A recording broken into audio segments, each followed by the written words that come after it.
दिव्या बेटा, बाहर दामाद जी आए हैं, चल बाहर। दिव्या की माँ ने दिव्या से कहा, नहीं माँ, मुझे नहीं जाना उनके साथ। बात बात पर हाथ उठाते हैं, इस बार अगर गई तो वे मुझे मार ही डालेंगे। माँ, बेटा ये कैसी बातें कर रही है? क्या कोई किसी को ऐसे ही मार सकता है भला? वह अपने किए पर शर्मिंदा है और कभी कभी पुरुष गुस्से में हाथ उठा देते हैं। इसका मतलब यह तो नहीं कि कोई अपना घर बार छोड़ दे। वह कितना माफी भी तो मांग रहा है, देख। दिव्या माँ, आप उसको आप नहीं, मैं जानती हूँ। वह यह सब नाटक कर रहा है। और किस गुस्से की बात कर रही हो आप? क्या गुस्सा सिर्फ पुरुषों को आता है, हम औरतों को नहीं?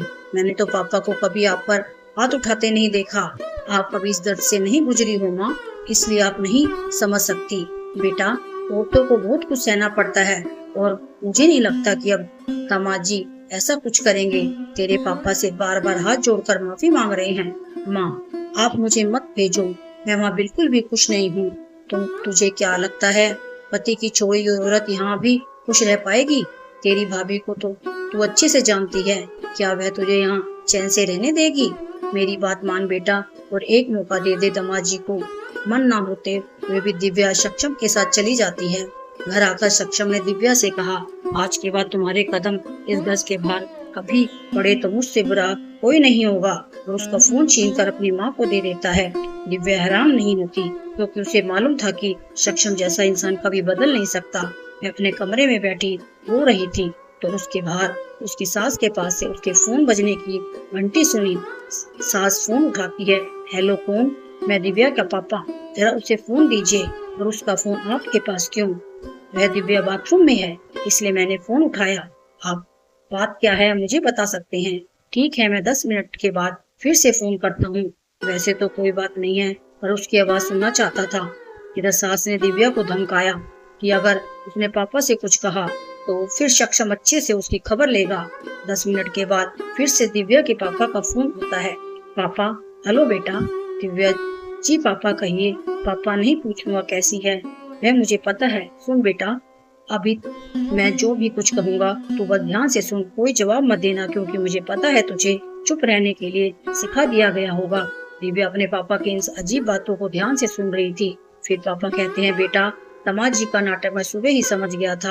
वे बाल में सफेद तो नहीं किए हैं, पर मैंने तुझे फिर भी जाने दिया क्योंकि आज तुझे मैं रोक लेता पर मेरी पुरानी दिव्या को खो देता। मुझे याद है बेटा, कॉलेज में तेरी सहेली को एक लड़के ने छेड़ा था। तुमने उस लड़के की खटिया खड़ी कर दी थी, पर आज अपने लिए तो सहमी तभी और हिंसा सहने वाली लड़की बन गई। मैं चाहता हूँ तो तुझे रोक लेता, एक तरफ से उनसे लड़ता भी, पर इससे तू हमेशा दामाद जी के खौफ में जीती। लेकिन मुझे ऐसी दिव्या नहीं चाहिए थी, लेकिन पहले वाली निडर बहादुर, ना कि अबला और दुखी। 1 घंटे में मैं आ रहा हूँ तुझे लेने, तब तक थोड़ा खातिरदारी कर लेती अपने ससुराल वालों की तो मजा ही आ जाता बेटा। बाकी तेरे पापा जिंदा हैं अभी, उसने अपनी बिटिया ब्याही है, बेची नहीं। तो दुनिया की चिंता छोड़ अपने पापा पर सब छोड़ दे। दिव्या कुछ क्या कहती। एक तो उसके पापा ने मना किया था, दूसरा उसके आंसू से बोलने नहीं दे रहे थे। कुछ देर में सक्षम आ गया और वह दिव्या से पूछता है, ये क्या कर रही हो तुम?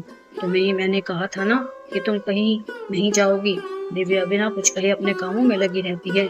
इससे सक्षम का गुस्सा और बढ़ जाता है। तो वे जैसे ही दिव्या का हाथ पकड़कर अपनी ओर तमाचा मारने के लिए घुमाता है, दिव्या उसका हाथ झटक कर उसे एक चांटा जोर से लगा देती है। वहाँ खड़े सास ससुर सबकी आंखें फटी की फटी रह जाती हैं।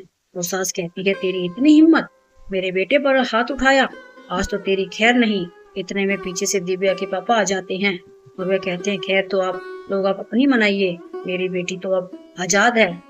पर अफसोस, पुलिस आप लोगों को आजाद रहने नहीं देगी। सक्षम, पर हमारी गलती क्या है?